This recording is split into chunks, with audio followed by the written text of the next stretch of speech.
Bapa, di dalam nama Tuhan Yesus, kami mengucap syukur malam hari ini kami boleh berjumpa kembali dengan keluarga kerajaan surga.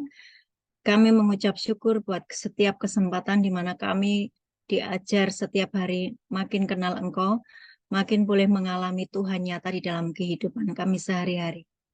Hari ini, Bapa di surga, kami menyerahkan seluruh hidup kami ke dalam tangan-Mu. Ajari setiap kami, buat hati kami yang mulai beku, buat hati kami yang mulai pahit, buat hati kami yang mulai kecewa dengan keadaan kami, di mana mungkin beberapa orang mengalami keadaan yang sangat buruk, Tuhan, dan mereka mulai takut, mulai khawatir. Hari ini, Tuhan, Engkau sendiri yang akan mengajar kami, untuk kami boleh mendapatkan kekuatan kembali, untuk kami boleh mendapatkan pengharapan kembali. Tuhan, ajari setiap kami, dan Engkau tidak pernah meninggalkan kami, bahkan Engkau senantiasa menyediakan pengampunan buat kehidupan kami dan pemulihan yang terus-menerus Kau kerjakan atas kehidupan kami. Hari ini kami mau belajar sungguh-sungguh, Tuhan, dan kami mau Tuhan diubahkan sesuai dengan firman-Mu. Kami mau mengalami kesembuhan, kami mau mengalami pemulihan, kami mau mengalami keadaan ketika Adam dan Hawa sebelum jatuh di dalam dosa, boleh bercakap-cakap, boleh intim dengan Bapa di surga, dan kami mau mengalami itu Tuhan, sebab darah-Mu sudah mengampuni dan membebaskan kami. Ajari setiap kami, ambil alih di rumah kami masing-masing. Kami ikat setiap kuasa kegelapan yang mengintimidasi kami patahkan, kami hancurkan di dalam nama Yesus. Kuasa Roh Kudus bekerja di setiap rumah kami masing-masing. Kuasa Roh Kudus bekerja di setiap hati kami masing-masing. Jamah setiap kami Tuhan, dalam nama Yesus. Haleluya. Amin. Amin. Amin. Oke, terima kasih buat yang sudah bergabung, dan hari ini kita akan perjamuan kudus ya, setelah nanti pengajaran. Langsung pengajaran dulu ya Mbak Novi ya. Nanti habis pengajaran baru Mbak Novi mau share firman ya. Ya, Bu. Monggo, mau. Oke, yuk kita belajar. Hari ini bagaimana saya mendapatkan kesembuhan, bagaimana saya mendapatkan pemulihan, ya. Dan mungkin sudah terlalu banyak ya orang-orang yang mengalami sakit bertahun-tahun atau mengalami kehancuran bertahun-tahun dan tidak bisa menerima yang namanya pemulihan, oleh karena ada begitu banyak yang salah yang dia kerjakan gitu ya. Pijakannya salah, portalnya salah, dan hari ini tadi sebelum kita Zoom ini saya berdoa dan bersama dengan tim doa dengan Mbak Tata, kita diberi penglihatan itu, kita ini kan mau belajar tentang kesembuhan ya, tetapi ada orang-orang itu yang masuk di dalam kolamnya itu kosong, nggak ada airnya. Kita ingat kolam adalah kolam Bethesda, di mana Tuhan menyembuhkan orang-orang yang sakit. Ya, masih ingat itu ya?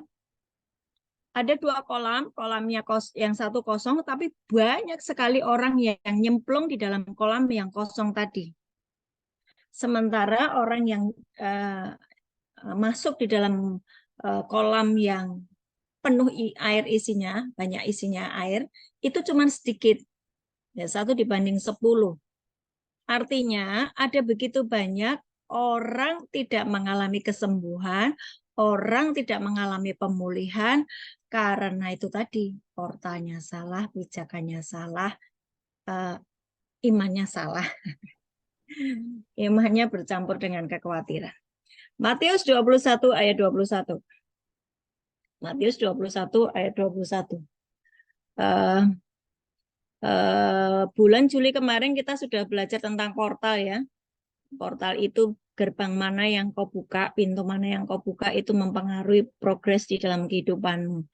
Tidak bisa yang namanya dua portal itu engkau buka, portal yang dari kerajaan surga maupun portal yang dari bawah, dari alam maut ya. Matius 21 ayat 21, Yesus menjawab mereka, aku berkata kepadamu, sesungguhnya jika kamu percaya dan tidak bimbang. Perhatikan, percaya dan tidak bimbang. Kamu bukan saja akan dapat berbuat apa yang kuperbuat, demikian kuperbuat dengan pohon ara itu, tetapi juga jikalau kamu berkata kepada gunung ini, beranjaklah dan tercampaklah ke dalam laut, hal itu akan terjadi. Jadi begini, iman itu tidak boleh disertai dengan keraguan. Iman itu tidak boleh disertai dengan kebimbangan. Iman itu tidak boleh disertai dengan mempertanyakan apa iya ya. Sebab iman itu akan membentuk yang namanya imajinasi di dalam pikiran kita. Ya, waktu saya punya iman bahwa seseorang akan mengalami kesembuhan, saya ini sudah mendapatkan firman ini, kemudian saya mendapatkan imajinasi. Imajinasi ini saya pikirkan, saya renungkan, saya ucapkan, saya deklarasikan, saya perkatakan bahwa atas orang ini sembuh. Ya, gitu ya.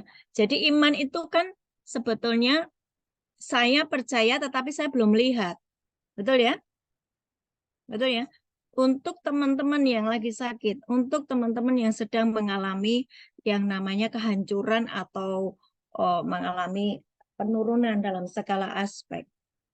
Engkau mesti memiliki yang namanya iman, tapi tidak boleh disertai dengan yang namanya kebimbangan. Itu namanya membuka portal dua-duanya, atas dan bawah. Jadi itu yang mengakibatkan tidak terjadi apa-apa. Sakitmu menjadi sangat lama, padahal Tuhan sudah rindu untuk menyembuhkan. Tapi tidak terjadi kesembuhan. Sini paham ya? Pegang dulu itu. Ada juga nanti begini. Ada orang yang mengatakan, aku nggak layak untuk mendapatkan pemulihan. Karena ada begitu banyak dosa yang aku kerjakan. Dan itu sebetulnya adalah intimidasi dari kuasa kegelapan. Itu bukan suara Roh Kudus. Yesus itu datang untuk mengampuni, memulihkan keadaan kita.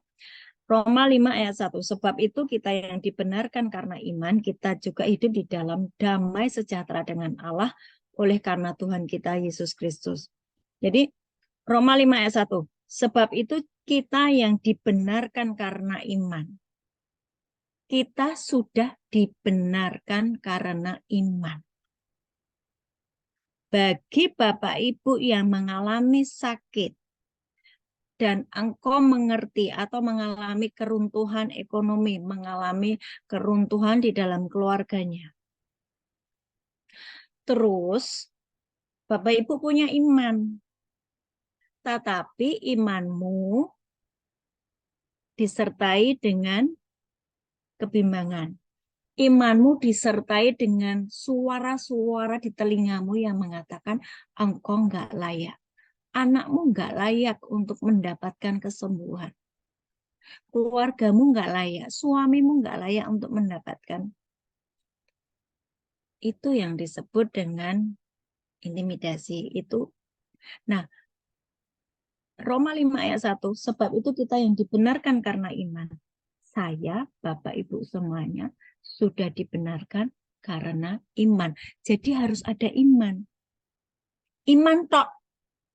Jangan ditambah bimbang. Paham nggak ya? Iman saja, jangan disertai dengan ketakutan. Iman saja, jangan disertai dengan marah.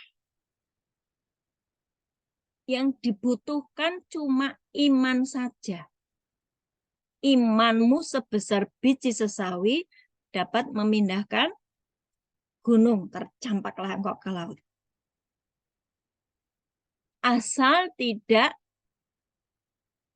bimbang. Kalau bimbang,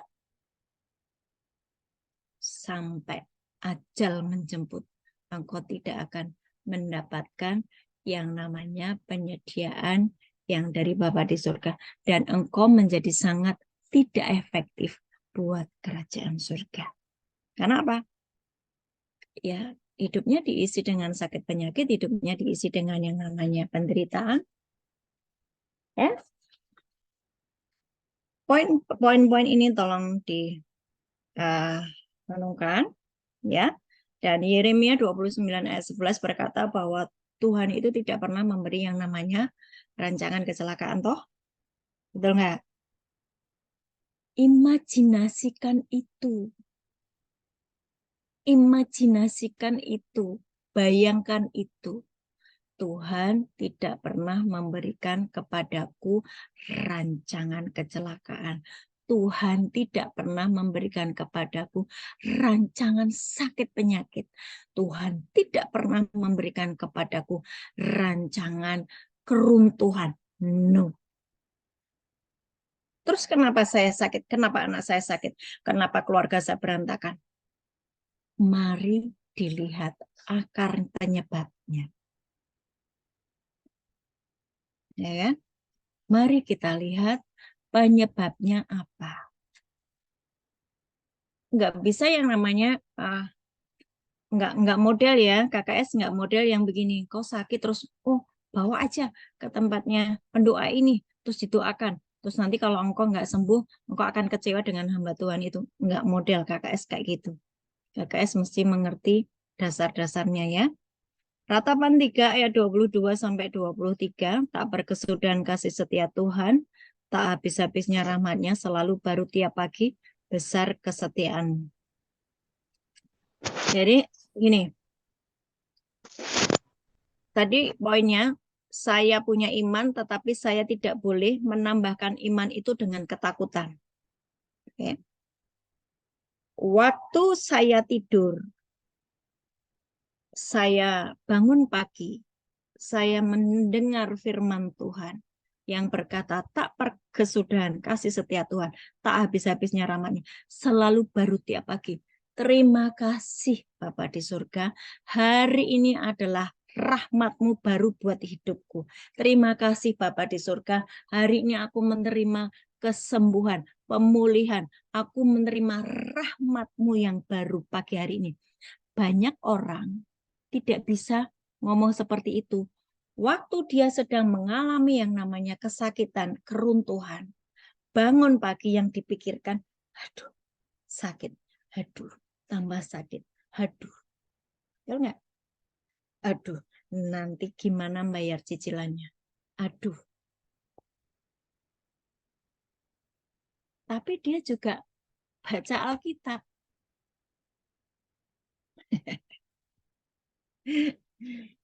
Dia juga baca Alkitab, dia juga menyanyi, menyembah, dia juga deklarasi firman, tapi dia juga aduh-aduh. Paham sampai sini? Dua pintu kau buka. Iman ditambah dengan kebimbangan. Nggak bisa begitu. Nggak akan terjadi apa. Untuk ekonomi sama. Untuk ekonomi sama. Jadi yang tanggal 7 kemarin kan saya sudah ngomong ya, begitu engkau masuk di portal yang benar, engkau masuk di portal yang benar, tinggal mengambil segala sesuatunya. Karena semua sudah disediakan oleh Tuhan. Efesus 1 ayat 3. Tinggal mengambil. Yuk pelan-pelan ya, pelan-pelan. Sekali lagi tadi, apa yang kau inginkan engkau imajinasikan. Disertai dengan dasar-dasar firman. Jangan fokus kepada penyakitmu, jangan fokus kepada kegagalanmu, jangan fokus kepada kesalahanmu, jangan fokus kepada masa lalumu. Sekali lagi. Jangan fokus kepada kegagalan. Jangan fokus kepada apa kata dokter. Jangan fokus kepada apa kata data dan fakta. Jangan fokus kepada masa lalu. Kepada apa yang semua error yang pernah kau kerjakan. Mengakibatkan hari ini engkau mengalami yang namanya keruntuhan. Oleh karena keputusan-keputusan yang salah. It's okay. It's okay. Kalau aku pernah melakukan satu keputusan yang salah dan hari ini aku menerima akibat dampak dari keputusanku yang salah, it's okay. Tuhan masih ada di situ dan menyertaimu. Tetapi pikiranmu ini jangan kau imajinasikan di masa lalumu terus. Jangan diimajinasikan diisi dengan penyakitmu, masalah keuanganmu, masalah rumah tanggamu, masalah kepahitanmu, kekecewaanmu. Stop.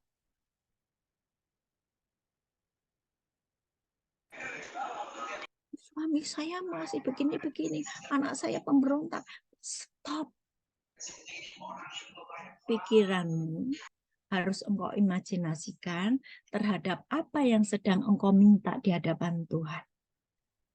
Itu yang akan membuat mujizat sangat cepat terjadi. Suami saya ini begini-begini, dia sangat tidak layak untuk menerima kasih dari saya. Dia terlalu sombong. Engkau terlalu sombong. Yesus aja mengasihi suamimu yang kelakuannya seperti itu. Yesus mengasihi. Kenapa engkau menolak dia? Ya, jadi stop untuk berkata pernikahan saya ini salah. Saya menikah dengan suami yang salah. Keputusan saya salah waktu itu. Padahal engkau sudah menikah 23 tahun dan engkau masih saja terus berkata begitu. Sampai kapanpun engkau tidak akan mengalami pemulihan di dalam keluargamu. Jika engkau terus berkata-kata seperti itu. Paham? Paham? Jadi apa yang harus saya katakan? Apa yang harus saya kerjakan? Kalau engkau punya iman dan tidak disertai dengan kebimbangan, maka apa yang engkau minta itu akan terjadi. Engkau minta apa? Pemulihan atas keluargaku, suamiku, anak-anakku, pemulihan atas ekonomi, pemulihan atas kesehatanku. Pikiran jangan terus menoleh kepada kesalahan suamimu. Pikiran jangan menoleh terus kepada apa yang pernah kau berbuat, yaitu hari-hari di mana engkau mengambil keputusan yang salah. Stop. Yuk, mari berjalan bersama dengan rahmat Tuhan yang baru setiap hari, setiap pagi. Ya. Sebab apa? Ada power di dalam pikiran manusia. Ada kekuatan di dalam pikiran manusia. Apa yang kau pikirkan itu yang terjadi. Dan kita mau menang atau kalah itu tergantung pikiran kita. Tergantung pikiran kita. Misalnya dokter berkata begini. Kalau sakit seperti ini, kanker seperti ini, engkau harus di kemo, nanti mengalami gini. Ya, engkau harus di kemo selama 23 kali, harus mengalami begini.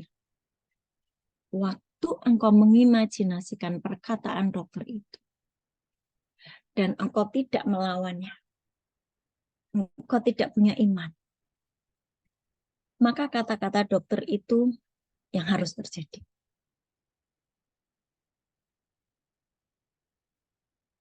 Tapi kenyataannya bahwa saya memang harus di kemo. Karena pikiran tertuju kepada perkataan manusia. Yuk enggak teriak sama Tuhan dan enggak yang namanya kayak orang yang 12 tahun pendarahan, asalku jamah saja ujung-ujungnya juga.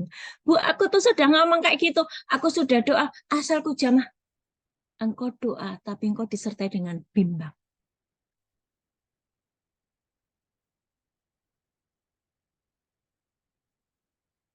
Oke. Jadi pikiran kita ini ya adalah gerbang. Jika engkau membuka dan mengizinkan pikiran negatif, maka itu akan membentuk dan menciptakan masa depan.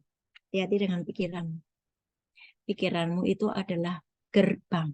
Pikiranmu itu adalah portal. Apa yang kau pikirkan itu mengakibatkan atau menentukan masa depan. engkau berpikir bahwa tidak mungkin pulih ini, maka yang terjadi tidak akan pulih. Ayatnya di mana? Amsal 4 ayat 23. Amsal 4 ayat 23. Jagalah hatimu dengan segala kewaspadaan karena dari situ terpencar kehidupan. Saya baca di versi mudah dibaca. Di atas segala-galanya, hati-hatilah terhadap yang kau pikirkan. Karena pikiranmu mengendalikan hidupmu. Versi mudah dibaca, VMD. Versi mudah dibaca. Amsal 4 ayat 23 berkata, di atas segala-galanya, hati-hatilah terhadap yang kau pikirkan, karena pikiranmu mengendalikan hidupmu. Pikiranmu mengendalikan masa depanmu. Pikiranmu mengendalikan kondisi ekonomimu. Pikiranmu mengendalikan kondisi kesehatanmu. Pikiranmu mengendalikan masa depanmu. Itu masa depanmu ada di pikiranmu. Kok bisa begitu? Yesus sudah menyelesaikan semuanya. Iblis, dosa, dan maut sudah selesai. Dosamu sudah diampuni. Ya kan? Semua pengajaran tentang iman sudah ada di firman Tuhan. Tinggal engkau mempercayai setiap perkataan Tuhan Yesus. Engkau masukkan di pikiran. Maka engkau mengalami semua janji-janji Tuhan.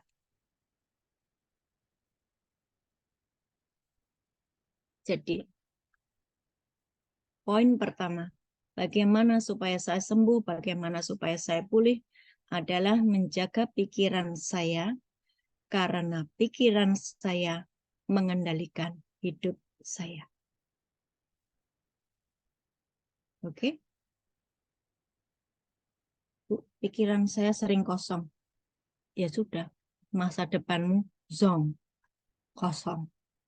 You tidak meng-create masa depanmu. Dan engkau tidak memperkatakannya di hadapan Bapamu. Mazmur 139. Tuhan sudah menulis semua hari-harimu. Dia punya agenda yang sangat bagus atas hidupmu, atas hidup saya, atas hidup keluargamu, anak-anakmu. Tuhan sudah tulis dalam gunungan kitab isinya nama-nama. Tapi kenapa? Kok saya sakit? Kenapa kok suami saya begini? Pikiranmu kok isi tidak dengan firman. Pikiranmu engkau isi dengan hal-hal dunia. Pikiranmu engkau isi dengan data dan fakta. Data fakta apa? Ya, kondisi keuangannya, data dan fakta lagi minus, kesehatannya, data dan fakta lagi turun drastis, dan dokter berkata, aku harus kemo, aku harus ini, aku harus itu. Pikiranmu engkau isi dengan itu. Poin kedua. Poin satu. Perhatikan baik-baik ya. Poin kedua, masuk portal yang benar. Pelajari Zoom bulan Juli kemarin tanggal 7 tentang masuk portal yang benar ya. Ada rekamannya di YouTube. Nah, saya sangat terkejut dengan penglihatan yang tadi kami dapatkan ketika berdoa. Kenapa ada begitu banyak anak Tuhan tidak mengalami pemulihan dan kesembuhan? Oleh karena mereka berada di dalam danau atau kolam. Di situ sepertinya ada airnya. Dia lompat, pure. Kayaknya ada airnya, ternyata nggak ada airnya. Dan terlalu banyak orang yang jebur di situ.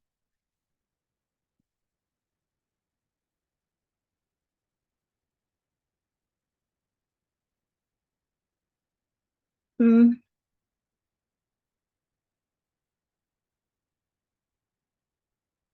Ini bicara tentang apa ya? Kenapa kok Tuhan kasih lihat seperti itu? Kenapa kok banyak sekali yang masuk di dalam kolam yang tidak ada airnya? Di mana air itu adalah lambang kehidupannya, sumber kehidupan. Air itu bicara firman, air itu bicara tentang engkau ditahirkan, engkau diampuni, engkau diberi makanan firman, ya. Seolah-olah engkau itu mendapatkan makanan firman, tetapi ternyata engkau tidak mendapatkan makanan apa-apa. Hanya sedikit yang tinggal di dalam kolam yang ada airnya. Nah, mungkin Bapak Ibu mulai kecewa ya dengan apa yang engkau deklarasikan bertahun-tahun kok tidak terjadi apa-apa. Sudah didoakan oleh hamba Tuhan. Aku ini udah didoakan oleh hamba Tuhan. Sangat terkenal karena dia ada urapan kesembuhan. Tapi kenapa aku tidak sembuh? Imanmu salah. Engkau mengandalkan hamba Tuhan toh? Betul nggak?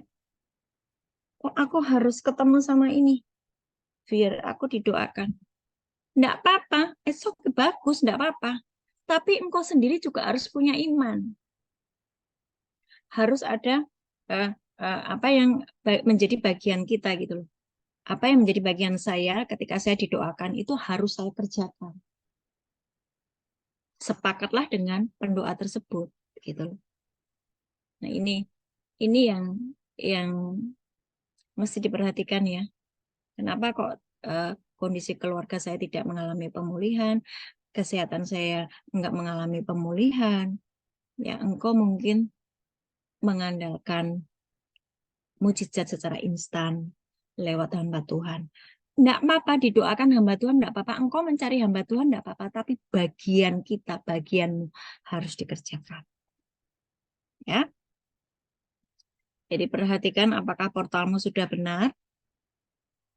Kemarin saya sampaikan kalau kita sombong, kalau kita masih ada di penjara pikiran, kita masih ada khawatir, kita masih ada takut dan cemas, nah, itu berarti portalnya yang di bawah buka, yang atas buka, yang di bawah juga buka. Jadi engkau nggak ngalami yang namanya progres ya. Selaraskan pikiran dan hatimu dengan firman. Pada waktu engkau membutuhkan kesembuhan, waktu engkau sudah tinggal di dalam portal yang benar itu bagaimana? Aku sudah mengampuni, aku sudah ikhlas mengampuni orang yang menyakitiku. Aku mengampuni suamiku yang membuat hidupku hancur sekian tahun. Menurutmu, tapi sebetulnya kehancuran hidupmu itu karena engkau tidak kenal firman. Engkau berpegang pada kebenaran diri sendiri. Ya, sementara 1 Petrus 3 sudah sangat jelas. 1 Petrus 3 ayat 1 sampai 6 itu tugasnya seorang istri itu apa?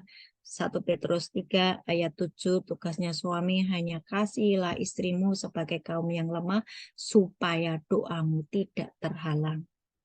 Nah, bagian dari suami dikerjakan, bagian dari istri dikerjakan, istri tunduk kepada suaminya dan tanpa perkataan dia akan memenangkan suaminya. Itu ya dan amin. Tuhan itu sudah menyediakan solusi-solusi bagaimana menghadapi pernikahan yang hancur sekian tahun. Bagaimana keluarga itu dipulihkan. Masalahnya engkau tidak mau mengerjakan. Terlalu angkuh dan sombong dan mengatakan, aku sudah benar. Itu kan menurutmu. Menurut firman, iya. Firman itu seperti cermin ya. Melihat di dalam diri kita ini apakah sudah seperti yang Tuhan mau. Jadi yang butuh kesembuhan pastikan sudah minta ampun, tutup portal bawah, yang namanya takut, khawatir, marah, pahit, jangan buka akses dengan neraka, itu portal bawah.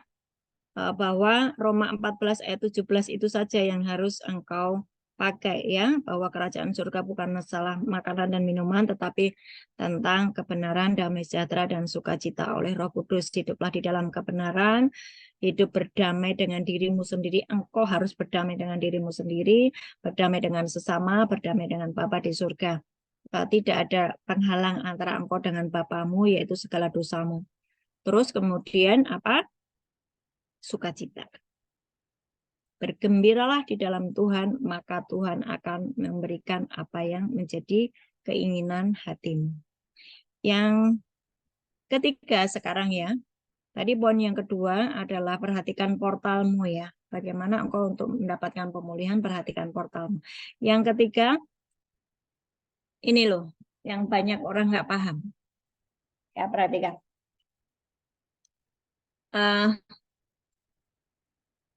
Di dalam diri kita ini, ketika kita berdosa atau melakukan pelanggaran akan firman Tuhan, ya, saya sampaikan kemarin bahwa terus keadaan di dalam dosa, Roh Kudus tidak tinggal di dalammu, tetapi di sampingmu tetap menyertaimu, memberimu nasihat. Tetapi engkau mengizinkan dosa itu terus-menerus, maka tubuhmu jadi kemahnya roh-roh dunia dan roh-roh jahat, termasuk roh-roh sakit penyakit.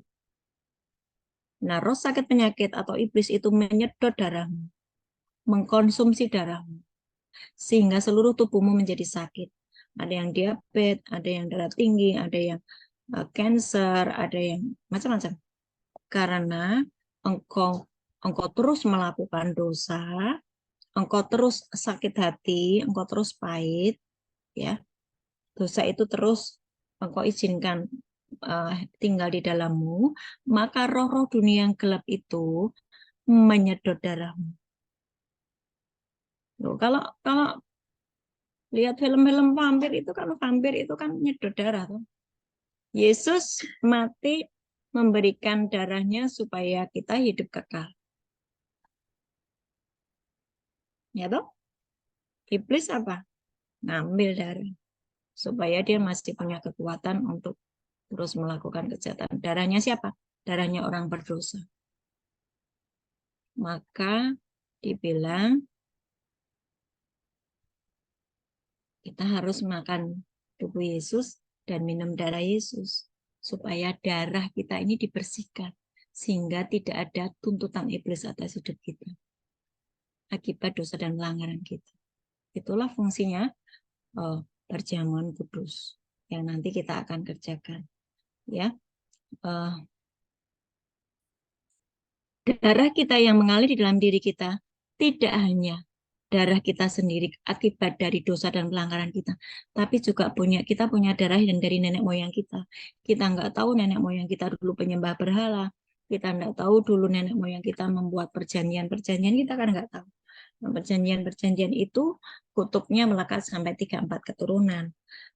Mungkin kita dulu kita punya garis keturunan kerajaan gitu ya. Di dalam kerajaan itu mungkin mereka banyak melakukan yang nama perjanjian-perjanjian. Ya, kita nggak tahu. Oleh karena itu butuh yang namanya engkau dibersihkan, ditahirkan. Darahmu dari nenek moyang itu yang ngalir di dalam darahmu itu dibersihkan pakai darah Yesus. 1 Korintus 15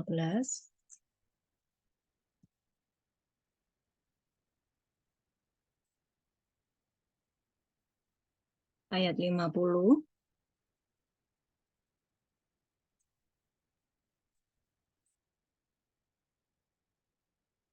sampai 58. 1 Korintus 15 50 sampai 58. Sudah ketemu semua?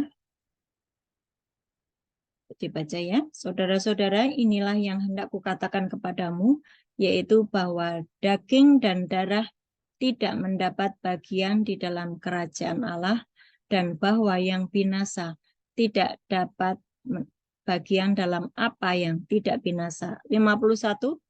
Sesungguhnya aku menyatakan kepadamu suatu rahasia. Kita tidak akan mati semuanya, tetapi kita semuanya akan diubahkan. 52.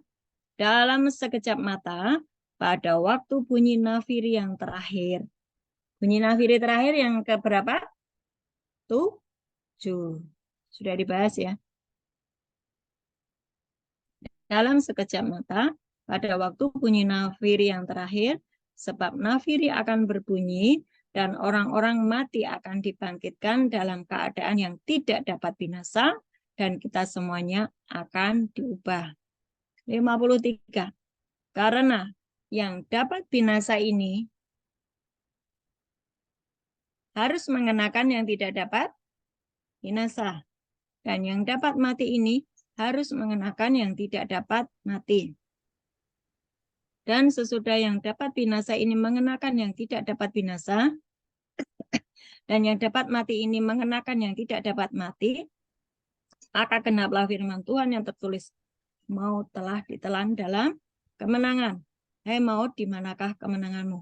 Hai maut, di manakah sengatmu? Sengat maut ialah dosa, dan kuasa dosa ialah hukum Taurat. Tetapi syukur kepada Allah yang telah memberikan kepada kita kemenangan oleh Yesus Kristus Tuhan kita.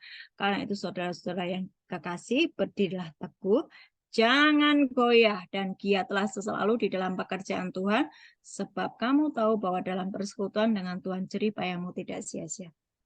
Sorry, saya minum dulu. Amin. Perhatikan ayat 50. Darah dan daging tidak mendapat bagian di dalam kerajaan surga. Daging bicara apa? Perbuatan daging. Ya, Galatia 5, 19-21. Daging berbicara tentang perbuatan daging. Darah saya. Darah nenek moyang saya.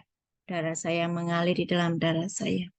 Itu tidak kudus. Engkau harus kuduskan, saya harus kuduskan dengan darah Yesus. Itulah kenapa Yesus mati di atas kayu salib, supaya darahnya mengalir di dalam darah saya, sehingga saya nggak pakai darah saya. Darah Yesus itu yang membuat DNA saya punya DNA ilahi. Bapa kami yang ada di surga, dikuduskanlah namamu, datanglah kerajaan, jadilah kehendakmu. Ketika kerajaan surga datang kepada saya, kerajaan surga ada sakit penyakit enggak? Kerajaan surga ada kemiskinan enggak? Enggak ada. Kerajaan surga ada keruntuhan enggak? Enggak ada. Itu waktu kerajaan surga turun atas saya tidak mengalami kesakitan, saya tidak mengalami kehancuran, sebab saya mengizinkan kerajaan surga turun di dalam diri saya. Bu, saya sudah doa Bapa kami. Pikiranmu cemas, pikiranmu sakit penyakit, pikiranmu kebuka portalnya ke bawah. Pikiranmu ada penjara pikiran bahwa engkau sakit, bahwa engkau kena kutuk, bahwa engkau kena ini.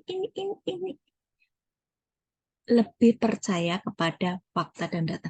Enggak, engkau disiplinkan, selaraskan dengan semua janji-janji Tuhan dan firman Tuhan. Disiplin. Itulah kenapa saya tidak pernah absen setiap pagi sharing firman. Saya makin giat untuk sharing firman kemana-mana. Sebab ketika saya sharing firman, saya konsumsi firman, makan firman, pikiran saya isi firman. Sebetulnya ketika saya share firman kemana-mana, yang diuntungkan tidak hanya yang mendengar, tapi saya diuntungkan. Tapi anak-anak KKS, Bapak Ibu KKS, ayo siapa yang sharing firman? Enggak ada. Rugi deh.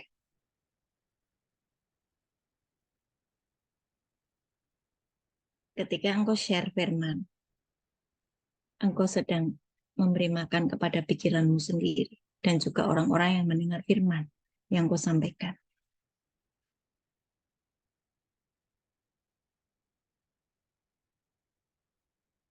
Darah kita ini dipenuhi dengan dosa, yaitu dosa kita sendiri, oleh karena perbuatan-perbuatan kita, dan juga darah dari nenek moyang kita yang berdosa. Maka kita butuh minum yang namanya darah Yesus, supaya darah kita dibersihkan. Ya, makan tubuh Yesus, supaya tubuh kita sehat dari ujung kepala sampai ujung kaki. Saya bisa berkata kepada Tuhan, Tuhan, thank you ya. Tubuhmu menjadi satu dengan tubuhku, dan hari ini aku memiliki ginjal yang baru, paru-paru yang baru, aku memiliki yang namanya jantung yang baru, aku memiliki yang namanya usus besar yang baru, usus-usus semuanya, pankreas semuanya yang baru, empedu yang baru, aku punya otak yang baru. Bisa nggak seperti itu? Bisa, Bu. Boleh toh, silahkan punya iman sebesar-besarnya. Karena imanmu itu nanti yang akan mengerjakan mukjizat seperti yang kau imani, seperti yang kau pikirkan. Tuhan, terima kasih ya Tuhan.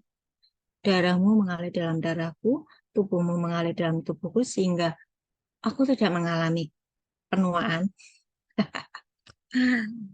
Aku tidak mengalami penuaan dini. Aku tetap awet muda. Aku tetap seperti usia 30. Boleh nggak? Iya, sesuai iman masing-masing lah ya. Ya kan? 53. Yang dapat binasa ini harus mengenakan yang tidak dapat binasa, dan yang mati ini harus mengenakan yang tidak dapat mati. Jadi, bagaimana maksudnya? Tubuh saya ini binasa, bisa binasa karena dosa, ya kan? Saya tetapi mengkonsumsi yang tidak didapat binasa, mengenakan yang tidak dapat binasa. Apa yang tidak dapat binasa? Firman Tuhan tidak dapat binasa. Darah Yesus, tubuh Yesus, kemudian berjalan dengan Roh Kudus, mengizinkan Roh Kudus tinggal di dalam diri saya. Roma 8 ayat 11. Jika Roh Kudus yang menghidupkan Yesus dari antara orang mati diam di dalam tubuh saya, maka dia juga akan membangkitkan tubuh saya yang fana ini oleh Roh-Nya. Ya kan?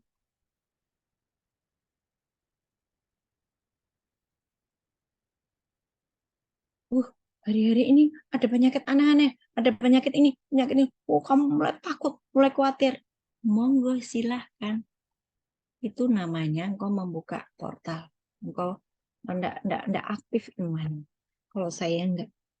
Tuhan, aku percaya bahwa tubuhmu sudah menjadi satu dengan tubuh saya, dan bahwa darahmu sudah menjadi darah saya, dan tubuhmu membuat saya mengalami revitalisasi, peremajaan kembali. Ya, ini ayatnya. Yang dapat binasa ini harus mengenakan yang tidak dapat binasa. Yang mati ini harus mengenakan yang tidak dapat mati. Maka maut ditelan di dalam kemenangan, jadi pekerjaan iblis di alam maut aksesnya ditutup. Maka engkau sembuh, maka engkau pulih, maka engkau mengalami yang namanya penyediaan Tuhan.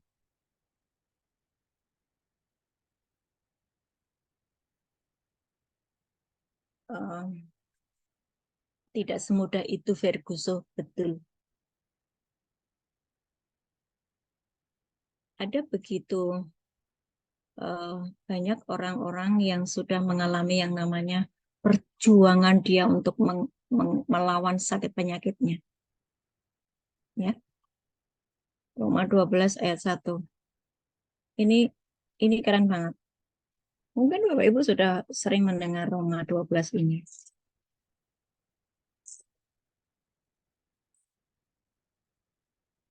Roma 12 ayat 1. Karena itu saudara-saudara, demi kemurahan Allah, aku menasihatkan kamu supaya kamu mempersembahkan tubuhmu sebagai persembahan yang hidup, kudus, dan yang berkenan kepada Allah itu adalah ibadahmu yang sejati. Setiap kita yang mau mempersembahkan tubuh kita sebagai persembahan yang hidup, kudus, dan berkenan akan membuang dampak atau konsekuensi dari ketidaktaatan kita di masa lalu. Paham nggak? Orang yang melakukan dosa di masa lalu, dosa terus dosa, misalnya dia terikat dengan perzinahan, dia terikat dengan narkoba, dia terikat dengan sehingga tubuhnya menjadi sakit. Dia minum sehingga ginjalnya menjadi sakit. Minum alkohol maksudnya. Dia merokok sehingga paru-parunya menjadi sakit. Waktu engkau bertobat sungguh-sungguh, jangan separuh-separuh. Persembahkan seluruh tubuhmu sebagai persembahan yang hidup, kudus, berkenan. Nah, waktu kita memberikan persembahan yang seperti itu, tubuh kita, maka itu akan menghindari konsekuensi dari ketidaktaatan kita di masa lalu. Maksudnya gini loh, memang engkau pernah nabur sesuatu yang tidak baik. Tapi saat engkau menuainya, waktu engkau mempersembahkan tubuhmu, pikiranmu, jiwamu, seluruhnya untuk Tuhan, konsekuensinya tidak seberat apa yang pernah kau tabur.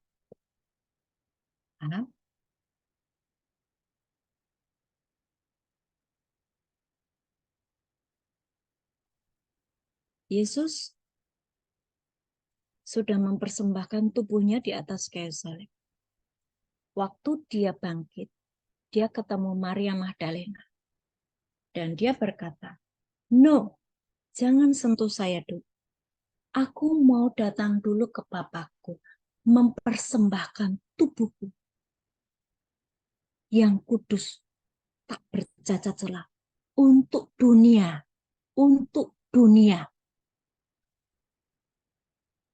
Bapak, Ibu, dan saya harus juga melakukan seperti itu. Persembahkan tubuhmu sebagai persembahan yang hidup, kudus, dan berkenan. You naik, Bapak, ini hidupku. Aku minta ampun atas setiap dosa pelanggaranku, kebebalanku, kekerasan hatiku. Aku tinggal di dalam keras hatiku. Aku hari ini mempersembahkan tubuhku sebagai persembahan yang hidup, kudus, dan berkenan. Ayat berikutnya.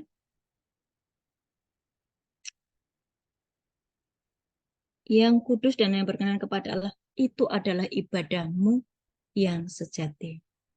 Jadi itulah ayat 2. Jangan kamu menjadi serupa dengan dunia ini, tetapi berubahlah oleh pembaruan budimu, sehingga kamu dapat membedakan manakah kehendak Allah, apa yang baik, yang berkenan kepada Allah, dan yang sempurna. Waktu engkau mempersembahkan tubuhmu, Tuhan ampuni aku naik hari ini, masuk seperti Yesus naik, mempersembahkan tubuhnya yang kudus, tahir, tidak bercacat celah di hadapanmu. Engkau naik di hadapan Bapa. Bapa berkenan. Bapa suka banget. Suka banget. Maka dampak dari segala ketidaktaatan akan di-remove. Dihilangkan. Paham sampai di sini ya? Engkau diterima. Engkau dikasih. Amin. Engkau ditebus. Engkau dipulihkan. Engkau jadi manusia baru. Benar-benar baru. Ciptaan baru. Yang lama sudah berlalu. Itulah ketika engkau memiliki pemahaman seperti itu. Engkau akan sembuh. Engkau akan pulih. Dalam segala aspek.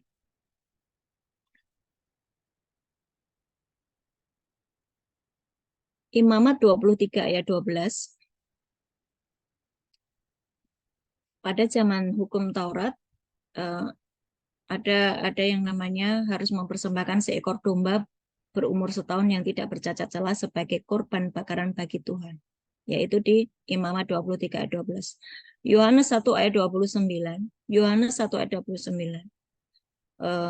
Yohanes berkata, Yohanes Pembaptis berkata, "Lihatlah anak domba Allah yang menghapus dosa dunia."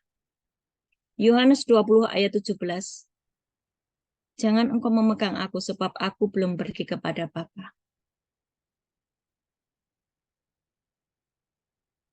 Jika hari ini Bapak dan Ibu merasa terlalu banyak dosamu, engkau merasa engkau tidak layak, ya, untuk meremove segala konsekuensi dosa, persembahkan tubuhmu sebagai persembahan yang hidup, kudus, dan berkenan. Pasti sembuh. Tuhan Yesus memberkati. Pasti sembuh. Jadi,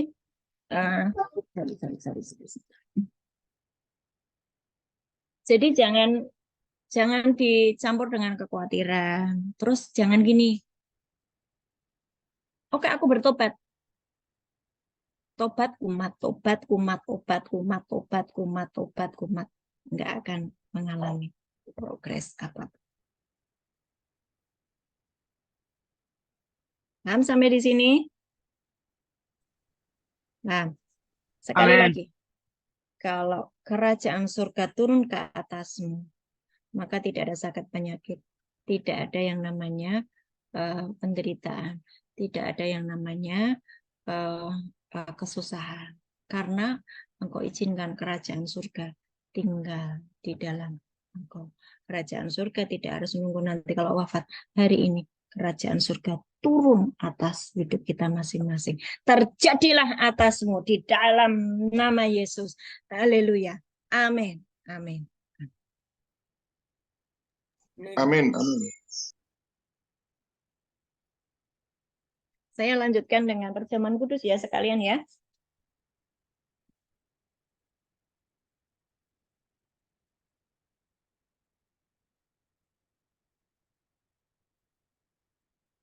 Untuk supaya kita langsung ya hari ini disiapkan dulu perjamuan kudusnya sudah. Kalau bagi Bapak Ibu yang tidak punya perjamuan kudus, tidak punya stok di rumah perjamuan kudus, boleh ambil sirup atau teh atau air putih, nggak apa-apa. Kami sudah terlalu sering melayani perjamuan kudus di tempat-tempat yang terpencil, tidak ada anggur dan hosti, tetapi apapun yang ada di situ, air putih dan satu krekes gitu ya. Kami berdoa supaya itu menjadi tubuh dan darah Yesus. Benar-benar itu jadi tubuh Yesus dan itu benar-benar dari darah Yesus. Waktu dia minum itu benar-benar orang itu sembuh. Ya. Dan ini nyata dan ini real. Saya mengerjakannya sudah berkali-kali. Oke. Semuanya sudah siap tubuh dan darah Yesus. Lakukan dengan segala dengan kepercayaan ya, jangan tidak boleh ada yang ragu. Hari ini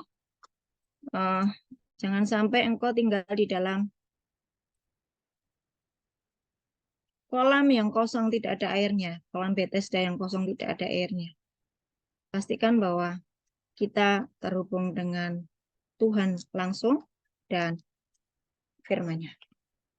Bapa, di dalam nama Tuhan Yesus, kami mengucap syukur buat firman-Mu hari ini. Kami sungguh-sungguh bertobat Tuhan atas segala ketidakpercayaan kami, keraguan kami, hati kami yang mulai tawar, hati kami yang pahit Tuhan karena melihat penderitaan kami bertahun-tahun dan itu bertahun-tahun kami lihat dan itu mencetak pikiran kami Tuhan menjadi pikiran-pikiran yang dikuasai oleh kuasa kegelapan. Kami hidup di dalam kegelapan tetapi kami masih pergi ke gereja, kami dengar firman dan itu seperti kami tinggal di dalam kolam yang kosong. Tidak ada air kehidupan. Tuhan, ampuni kami. Dan hari ini kami mau bertobat sungguh-sungguh Tuhan. Kami mau bertobat sungguh-sungguh. Dan hari ini Tuhan, kami hancurkan penjara-penjara di pikiran kami. Semua yang membelenggu di pikiran kami. Yang membuat kami berpikir bahwa ya kamu sakit, ya kamu memang hancur. Tuhan, ampuni pikiran kami hari ini. Dihancurkan penjara pikiran ini, tembok-tembok yang tinggi ini, yaitu penjara-penjara yang tinggi yang dibuat oleh musuh kami, hancurkan di dalam nama Yesus. Semua imajinasi yang keliru, semua imajinasi yang keliru, hari ini kami hancurkan, kami patahkan dalam nama Yesus. Semuanya ngomong sendiri, di kamar masing-masing ngomong sendiri, Tuhan hadir, Tuhan hadir, Tuhan hadir. di dalam nama Yesus. Hari ini Tuhan, setiap keterikatan kami dengan kuasa kegelapan, setiap keterikatan kami dengan dosa, hari ini lepas di dalam nama Yesus. Tuhan, atas kutub dalam kehidupan kami, oleh kuasa darah-Mu yang akan kami minum Tuhan, segala kutuk selesai. Setiap tuntutan iblis oleh karena ketidaktaatan kami, Tuhan, darah-Mu mengalir di dalam darah kami. Sehingga iblis melihat darah itu yang mengalir di dalam darah kami adalah darah-Mu, Tuhan. Terima kasih Bapa di surga. Terima kasih buat pemulihan yang sudah Engkau sediakan atas kehidupan kami. Dan hari ini kami mau menyatu dengan tubuh dan darah-Mu sendiri. Tuhan, Engkau berkata, jika kami makan tubuh Yesus dan minum darah Yesus, kami akan memiliki hidup kekal bersama Engkau di dalam kerajaan surga. Tubuh-Mu menjadi satu dengan tubuh kami, maka tubuh kami sehat dari ujung kepala sampai ujung kaki. Tubuh kami persembahkan sebagai persembahan yang hidup, kudus, dan berkenan di hadapan-Mu. Darah-Mu, Tuhan Yesus, yang tercurah di atas kayu salib, mengalir di dalam darah kami. Segala dosa pelanggaran kami diampuni. Setiap ketidakakuratan di dalam hidup kami. Semua kuasa kegelapan yang masih ada di dalam tubuh kami. Dan itu menggerogoti tubuh kami. Menggerogoti cara berpikir kami. Tuhan, hari ini oleh kuasa darah Yesus, darah kami dibersihkan, ditahirkan oleh kuasa darah Yesus. Kami disucikan, kami ditahirkan. Tidak ada tuntutan iblis. Ikatan dengan nenek moyang. Perjanjian dengan nenek moyang yang pernah dikerjakan oleh nenek moyang kami di atas kami. Yang darahnya mengalir atas kami. Hari ini darah kami dikuduskan, disucikan, ditahirkan. Tidak ada lagi ikatan dengan nenek moyang. Semua roh nenek moyang yang masih terus mengikuti kami demi nama Yesus, tinggalkan kami. Sebab kami adalah bait Allah. Kami adalah milik Yesus Kristus. Terima kasih Tuhan Yesus. Inilah tubuh Yesus, inilah darah Yesus. Makanlah, minumlah.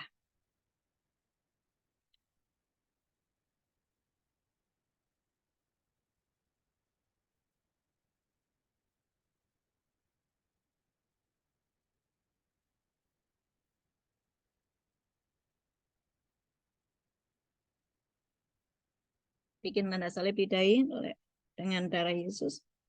Dimeteraikan menjadi milik Tuhan Yesus Kristus selama-lamanya, keluarga kerajaan surga. Kami tutup akses dengan alam maut di dalam nama Yesus. Pegang tengkukmu belakang, layar belakang. Kami tutup akses dengan alam maut. Kami tutup dengan neraka atas kehidupan kami. Kami hanya terkoneksi dengan kerajaan surga. Open heaven terjadi atas kehidupan kami. Kami dipulihkan, kami disembuhkan. Mulai dari hari ini terjadilah kesembuhan atas tubuh kami. Dan juga dipulihkan keluarga kami, ekonomi kami dalam segala aspek. Di dalam nama Yesus, sebab kami mengizinkan kerajaan surga turun atas kami, atas keluarga kami. Suami kami dipulihkan, anak-anak kami dipulihkan, keluarga kami dipulihkan, mengalami kerajaan surga. Bapak-bapak kembali kepada anak-anaknya, anak-anaknya kembali ke bapaknya. Terjadilah pemulihan di dalam keluargamu. Dalam nama Yesus, kesembuhan mengalir atasmu. Kesembuhan terima. Penyakit apapun hari ini selesai. Sebab itu sudah diselesaikan Tuhan di atas kayu salib. Dosamu sudah diampuni. Engkau ditahirkan, engkau diterima, engkau didamaikan dengan Bapa di surga. Dan hari ini biar mengalami yang namanya kesembuhan total di dalam nama Yesus. Terima kasih Bapa di surga. Kami serahkan keluarga kerajaan surga ini ke dalam tangan-Mu. Kami siap dipakai buat alat kesaksian-Mu. Kami siap dipakai buat duta-duta kerajaan-Mu. Terjadilah atas kami di dalam nama Yesus. Amin. Amin. Amin. Oke. Oke. Ada yang mau menyampaikan sesuatu atau mau kesaksian? Waktu saya berdoa ini tadi saya mengalami seluruh tubuh saya seperti mengalami ada apa namanya listrik kayak panas. Dan saya mengalami benar-benar kesembuhan. Ada yang mau kesaksian?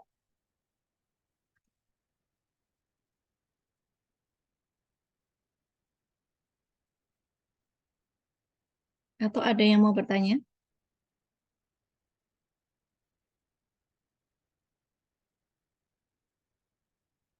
Tidak ada? Bu, Ya, silakan. eh, saya mengalami ini Bu, apa namanya, kan doa yang seperti yang dituliskan, diajarkan itu, terutama saya ingat akan Ulangan 28 tentang berkat itu saya ucapkan setiap hari dalam doa saya untuk anak-anak saya, untuk suami saya, dan saya mengalami betul-betul pertolongan Tuhan itu, betul-betul berkat Tuhan itu terjadi nyata di dalam hidup saya. Karena yang pertama, sudah lama sekali suami saya itu nggak punya pekerjaan yang apa namanya, settle lagi. Semua apa sih, kayak ada penghalang-penghalang berkat, ada aset nggak bisa diambil, ada ini nggak bisa dijual kayak gitu. Dan sampai akhirnya saya berdoa terus, Tuhan itu membuka gerbang. Jadi seperti yang deklarasi aktifkan 12 gerbang itu, saya terutama lewat suami saya mengalami Tuhan buka gerbang itu sungguh-sungguh yang seperti saya doakan. Suami saya dapat pekerjaan, dapat penghasilan. Kedua, anak saya kan doanya kan dapatkan berkat menjadi kepala dan bukan ekor. Itu ternyata anak saya di bulan Juni ini diangkat menjadi koordinator klinik. Dan itu bukan pekerjaan yang gampang karena jauh juga, yang 1 jam lebih, apalagi kalau dari Klaten lebih dari 1 jam. Jadi itu betul-betul diberikan Tuhan untuk anak saya. Kemudian apa namanya, waktu anak saya sekarang kan hamil, jadi kalau naik motor sampai ke apa namanya, praktek yang jauh atau jaga yang jauh itu pernah ngantuk jatuh. Jadi kita itu berusaha berdoa terus untuk Tuhan buka supaya anak saya itu jangan sampai ngantuk di jalan, jadi bisa kita mengusahakan mobil. Dan ternyata kok jadi gampang sekali untuk mendapatkan mobil itu. Padahal kalau diingat-ingat kan biayanya besar gitu. Tapi ternyata itu semua dibuat mudah oleh Tuhan. Terus anak saya yang besar juga, yang dari dulu waktu dia masih SMA, saya selalu dorong-dorong untuk ikut ibadah pemuda gitu. Susah betul. Tapi sekarang dia betul-betul digerakkan Tuhan seperti yang saya doakan. Tuhan pegang dia, terus perlihatkan kepada dia untuk engkau pakai. Dan ternyata sekarang dia di gereja di mana dia beribadah di Jakarta itu, dia jadi apa ya? Dia ikut dalam pelayanan. Jadi mau jadi apa namanya? Ya, intinya semuanya mengalami progres ya, Bu. Iya, iya. Dan Ya, itu betul-betul oleh seperti yang saya karena doakan. ketaatan, oleh karena mendeklarasikan janji-janji Tuhan gitu ya, Bu ya. Iya, Bu. Jadi Bu Monica itu dulu sebelum kenal KKS, sebelum masuk di dalam keluarga kerajaan surga, kehidupannya ya seperti itu, seperti reruntuhan.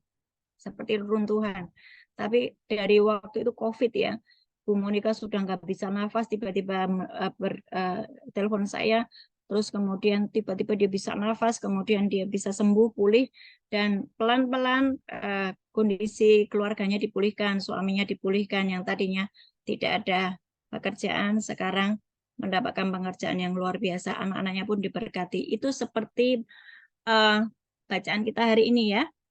Orang benar itu anak cucunya akan dipelihara. Thank you ya Bu Moni. Tetap stabil terus. Jangan tobat kumat ya. Ya Bu, terima kasih Bu. Oke.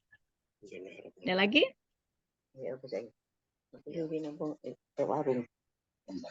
Kalau nggak ada, hari ini ada Dr. Novi yang mau sharing.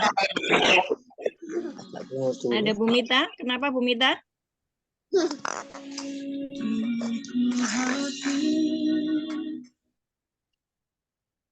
Nggak ada. Kalau nggak ada, silakan Dokter Novi kalau mau sharing sesuatu hari ini. Tadi sebelum Zoom, Dokter Novi, Bu, saya mau sharing firman. Ya, silakan. Silakan Dokter Novi. Salam, apakah suara saya Halo. terdengar kurang keras nggak, Bu? Kurang Terdengar? semangat. Terdengar, Dokter Novi. Kurang keras apa cukup Kurang semangat. kurang semangat? Kurang Kurang keras. semangat, kurang keras ya. Oke, jelas, oh Mas Julius jelas. Terima kasih Mas Julius. Ya, sharingnya malam ini sebenarnya hampir sama ya sama yang sudah disampaikan Bu Ana tentang sakit penyakit. Ya, jadi kenapa aku sakit? Ya. Sebenarnya sudah dijelaskan sih sama Bu Ana, cuman saya dapat sesuatu dari Tuhan dan mau saya share untuk ke Bapak Ibu Saudara semua. Jadi intinya seringkali kita bertanya-tanya gitu ya, kenapa ya kok aku sakit? Kenapa kok aku nggak mengalami terobosan? Kenapa kok begini begitu? Kenapa kok masih seperti ini aja? Dan ini pun yang masih Tuhan terus mau saya belajar untuk artinya harus memerangi ini sendiri, harus berjuang. Tidak boleh diam aja, harus berusaha untuk apa sih sebagai kelemahan kita. Mungkin kelemahan kita di kekhawatiran, ketakutan, yaitu yang harus diperangi gitu. Kalau ada yang kelemahannya di marah-marah, emosi, tidak bisa mengendalikan, ya berarti itu yang harus dikendalikan. Jadi kenapa kita sakit itu sebenarnya adalah karena ada pelanggaran akan firman. Jadi tadi sudah Bu Ana sampaikan nih, bahwa ada pelanggaran akan firman, ada dosa, dan ada kutuk. Jadi kita belajar di kitab Kejadian pasal 1 itu, kita udah tahu ya bagaimana dulu Adam dan Hawa itu diciptakan, kemudian iblis mulai menghasut dengan memelintir firman Tuhan. Itu disitulah mulai muncul yang namanya jiwa. Jadi kita itu manusia itu kan terdiri dari 3 roh tubuh dan jiwa. Nah, itu adalah suatu kesatuan dan awalnya kita kan memang adalah roh dan kita diciptakan serupa dan segambar dengan Tuhan ya. Jadi waktu iblis itu bilang kalau kamu makan itu nanti kamu jadi sama loh seperti Tuhan. Ya itu emang betul. Maksudnya kita itu sudah sama gitu loh. Jadi kita tuh dibohongin sebenarnya sama iblis. Kita mendengarkan apa yang manusia itu mendengarkan apa yang iblis katakan. Jadi awal mulanya itu dari pendengaran, kemudian dilihat, dirasa-rasakan di hati perasaannya tuh merasa-rasakan kalau buah itu tuh enak gitu kan, dilihat kelihatannya enak, kemudian dipikir-pikirkan gitu kan, kelihatannya enak kok kayak gitu, terus akhirnya dimakan. Nah, dari situlah awal mulanya jatuh ke dalam dosa atau pelanggaran akan firman dan ada kutuk juga di situ. Jadi kalau di Kejadian 1 ayat 26 itu saya share kan ya.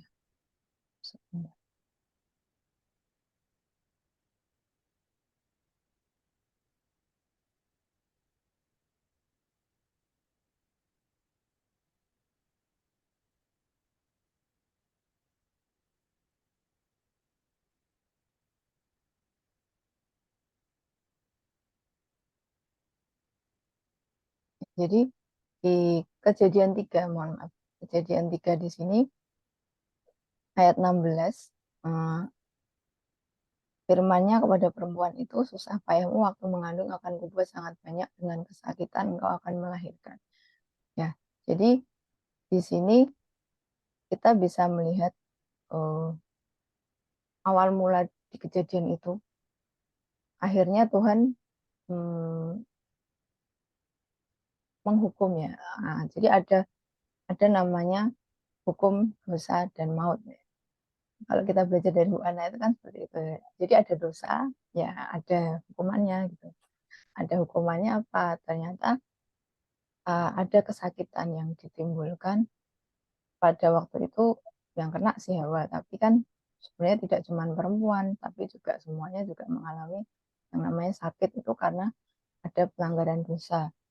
Yang Adam jadi dikutuk karena makan buah juga kan, makan buah terlarang jadi susah payah untuk kerja dan lain sebagainya. Jadi saya mendapatkan sesuatu dari Tuhan itu karena ada dosa dan kutuk gitu. Ada pelanggaran akan firman dan ada kutuk. Nah, kutuk itu sebenarnya dari nenek moyang kita kan, kita juga sudah belajar dari selama ini bahwa kutuk itu ya dari atas-atas kita, misalnya orang tua atau kakek nenek kita kalau ada yang punya sakit gula, diabetes atau hipertensi atau cancer atau apapun, itu bisa menurun ke anaknya, ke kita, ke cucunya seperti itu.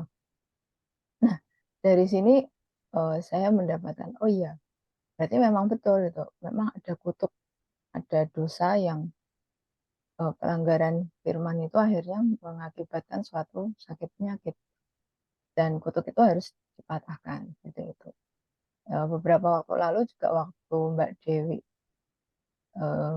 share firman juga bicara tentang kuk, waktu itu juga sempat ngobrol japri-japri gitu. Jadi ada ayat di mana tentang sakit penyakit waktu itu yang itu karena pelanggaran akan firman. Jadi yang berikutnya itu adalah di imamat. Jadi imamat itu perikopnya yang imamat 26 ayat 14 sampai 46 itu bicara tentang kutuk. Nah, di sini saya ambil di ayat 14 sampai 16. Tetapi jikalau kamu tidak mendengarkan daku dan tidak melakukan segala perintah itu, jikalau kamu menolak ketetapanku dan hatimu muak mendengar peraturanku sehingga kamu tidak melakukan segala perintahku dan kamu mengingkari perjanjianku, maka aku pun akan berbuat begini kepadamu. yakni aku akan mendatangkan kekejutan atasmu, batuk kering serta demam yang membuat mata rusak dan jiwa merana. Kamu akan sia-sia menabur benihmu karena hasilnya akan habis dimakan musuhmu. Jadi di sini kita bisa membaca bahwa ada pelanggaran akan firman, tidak melakukan perintah Tuhan. Jadi kalau ada yang lagi sakit, ya, apapun itu ya, saya juga pernah ya sakit batuk lumayan lama sampai 3 minggu. Ya. Mungkin Bu Ana waktu itu tahu ya. Terus saya lagi pelayanan, ya, Anda tahu ya. Saya lagi pelayanan di mana Pati ya waktu itu ya. Terus saya lagi sakit batuk itu. Kemudian waktu pulang akhirnya Bu Ana tanya, Novi kenapa? Akhirnya cerita dan baru menyadari. Jadi ada pelanggaran akan firman Tuhan, tidak boleh takut, tidak boleh khawatir, tidak boleh terintimidasi. Ya semua firman Tuhan yang sudah Tuhan berikan di Alkitab itu semuanya harus dilakukan. Tidak boleh ada pelanggaran satupun. Kalau kita khawatir, cemas, kita terintimidasi, kita kecewa, kita pahit hati, semuanya itu akan akhirnya membuat tubuh kita juga sakit. Ya, itu akhirnya jadi batuk dan itu lama ya sembuh 3 minggu.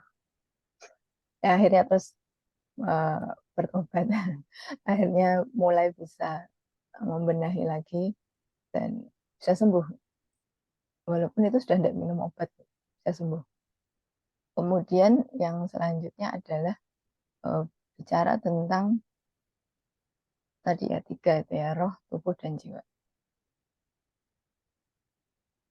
Jadi di sini ada roh, tubuh, dan jiwa.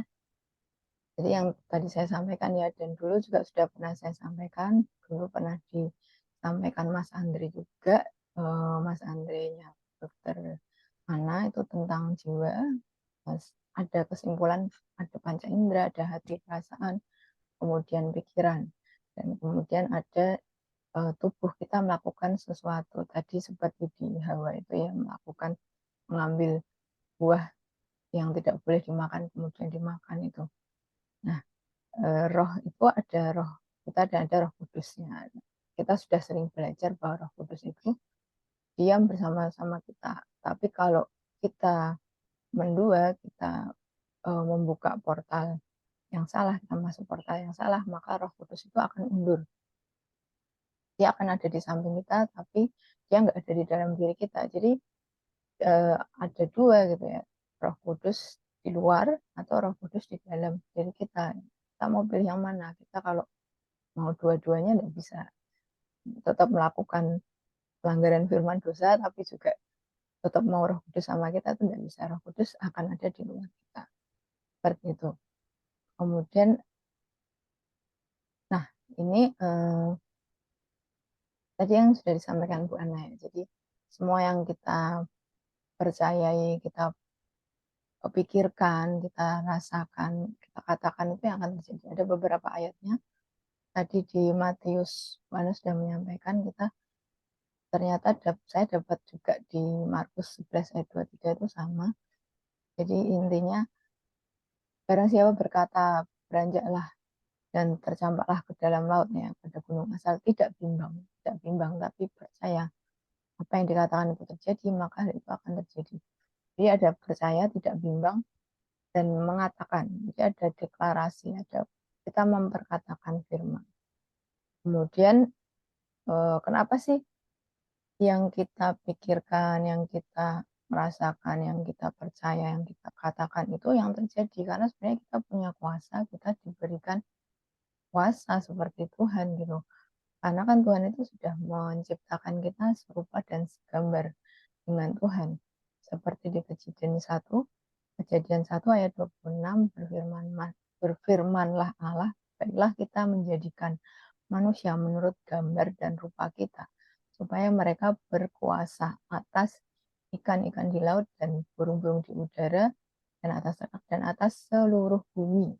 Jadi kita itu sebenarnya punya kuasa, kita punya power atas semuanya. Jadi kalau kita mengatakan sesuatu, kita mempercayai sesuatu, kita memikirkan sesuatu, atau kita hanya sekedar merasa rasakan itu yang akan terjadi gitu loh.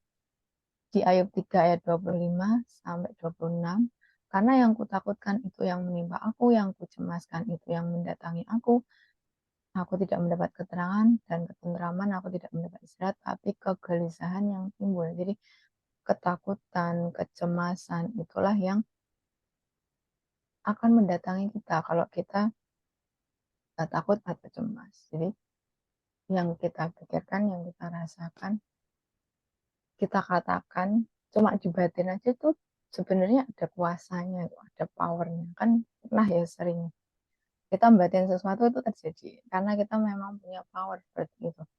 Beberapa hari yang lalu juga saya seperti itu.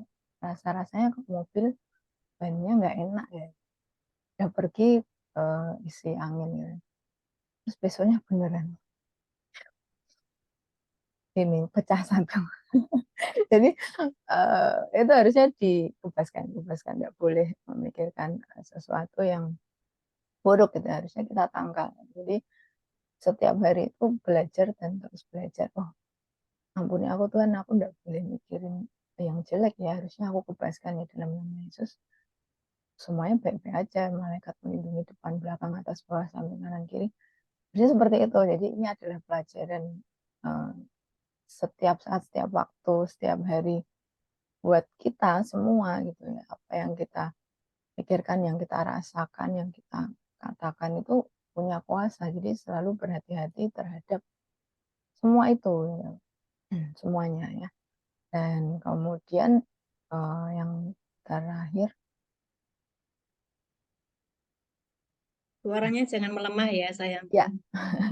Jadi yang terakhir, gimana supaya kita sembuh? Gitu ya. Tadi sudah disampaikan, nomor satu adalah iman, percaya. Nah, di dalam percaya ini seringkali seperti itu ya. Oh, aku punya iman kalau bisa sembuh, nggak pakai obat. Bisa nggak? Bisa. Gitu. Walaupun saya ini dokter ya, mungkin ada yang belum tahu. Tadi kan Walaupun saya dokter ya. ya, tapi saya setelah belajar firman, saya baru tahu loh, ya.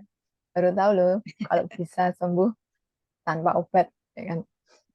Yang penting kita percaya, gitu. Yang penting kita iman, percaya, tidak bimbang sedikit pun. Kita bisa tidak ragu sedikit pun gitu ya, bahwa itu bisa terjadi tanpa obat. Bisa enggak? Pernah dipraktekkan enggak? Coba dipraktekkan. Pasti bisa. Tapi kalau kita sudah menyerah ya, aduh enggak bisa Tuhan, udahlah ya, aku minum obat aja. Ya udah, minum obat. Setelah minum obat sembuh enggak? Tergantung. Percaya apa enggak? Kalau percaya sembuh, ya sembuh. Tapi kalau masih mempertanyakan kok enggak sembuh-sembuh ya, ya enggak sembuh-sembuh Ya gitu enggak sampai sembuh. berapa lama pun minum obat ya enggak sembuh-sembuh gitu.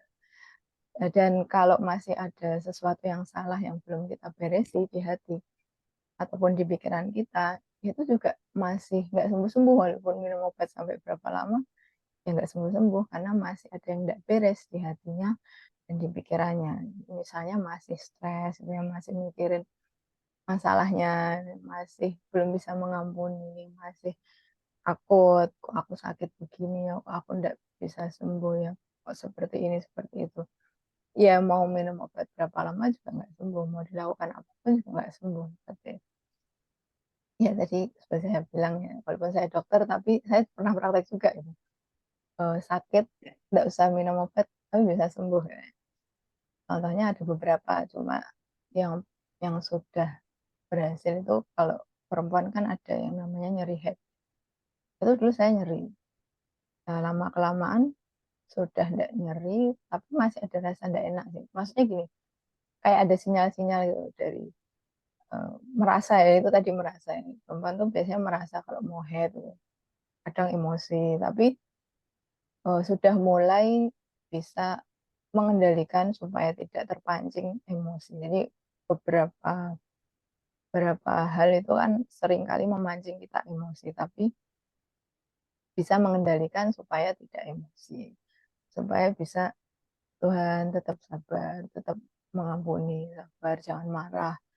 Itu dari dalam hati, tidak cuman di luarnya aja kelihatan tidak marah gitu ya.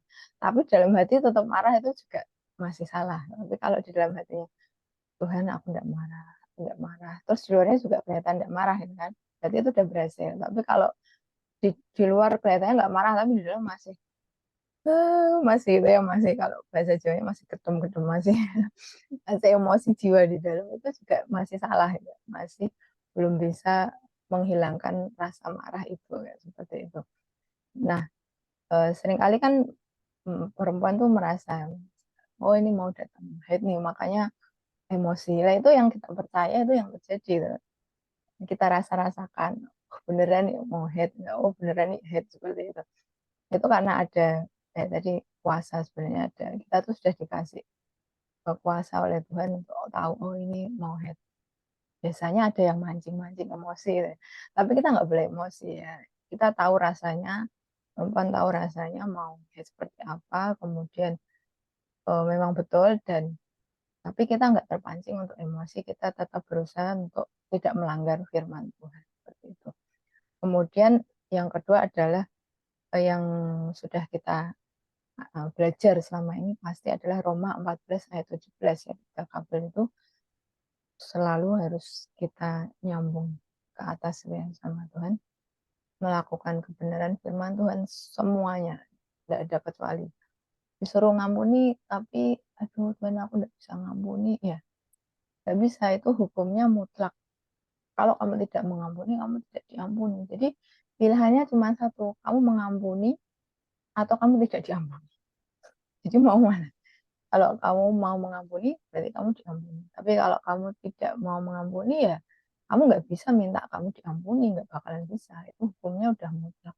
Kalau kamu tidak mengampuni, pasti kamu nggak diampuni. Padahal kita ini nggak bisa kalau kita tidak diampuni sama Tuhan. Padahal Tuhan itu kan sudah mengampuni kita tuh.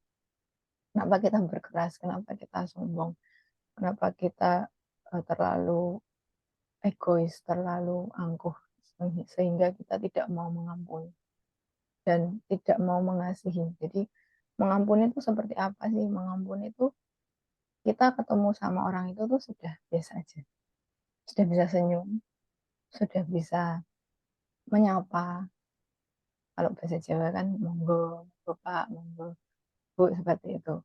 Atau kita masih enggan untuk ketemu. Kalau kita masih nggak mau ketemu, kita masih menghindar, alah nggak mau ada dia, aku nggak usah ikut aja. Itu berarti kita belum bisa mengampuni. Karena di dalam pengampunan itu ada kasih. Jadi kalau kita sudah mengampuni, berarti kita mengasihi. Tapi kalau kita masih nggak mau lah, aku nggak mau ketemu dia, oh, dia itu dulu jahat sama aku, mending enggak deh. Tapi aku udah ngampuni kok, gitu. Itu berarti ngampuninya masih di bibir, masih omongan doang. Tapi di dalam hati sebenarnya belum rela untuk mengampuni. Dalam hati masih merasakan sakit, masih merasakan sakit hati, masih mengingat-ingat masa lalu, kepahitan. Saya juga ada dengan rekan di satu pekerjaan, ya, satu dengan pekerjaan masa lalu saya. Saya kesel banget nih sama orang ini. Dulu ya nggak mau ketemu lah, tapi mau nggak mau ketemu terus di tempat kerja. Jadi mau nggak mau ya harus oke lah mengampuni, oke lah memaafkan. Setelah ketemu, ya Tuhan aku mau ampuni, aku mau mengasihi dia. Dan dia kan bagaimanapun juga adalah atasan saya.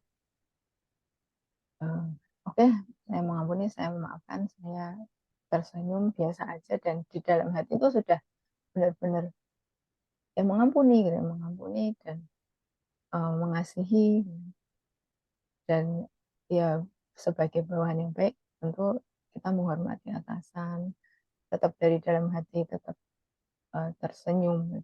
Senyumnya nggak cuma senyum senyum di luar, senyum seperti itu, tapi juga dari dalam itu benar-benar monggo Pak, ini mari Pak, ini, seperti itu.